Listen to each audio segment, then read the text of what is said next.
Da Kang Tiling er 16 år, dør hendes mor af en alvorlig kræftsygdom. Tilings fremtid var før morens død lys, men på grund af pengemangel søger hun nu efter et job, så hun kan forsørge sig selv. I jagten på et job bliver Tiling narret, og pludselig ser hun sig selv fungere som prostitueret på det vietnamesiske prostitutionsmarked, hvor du også kan finde undertrykte kvinder fra Mellemøsten og Kina. På grund af sin profession bliver Tiling smittet med både HIV, og hun bliver også ufrivillig gravid. Hendes sygdom giver de mørke bagmænd grund til at afskaffe hende fra deres forretning.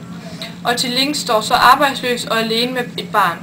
Ingen vil ansætte hende på grund af hendes fortid, og ikke mindst hendes sygdom, køn og status som enlig mor.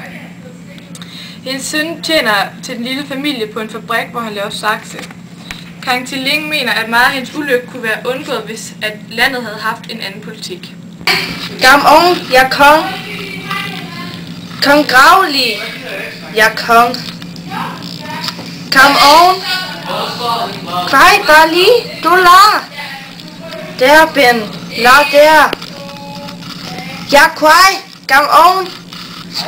Kong kam ong, lige.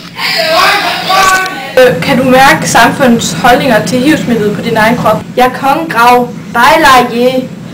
Kvej gam ong, der ni mala. Der den bej lige je.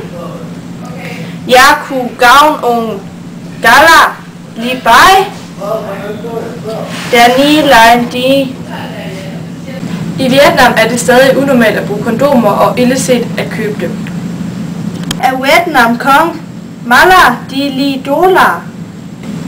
Så kvej af Tiling bliver i Vietnam straffet for, at hun blev tvunget ud i de omfangsrige prostitutionsmarked.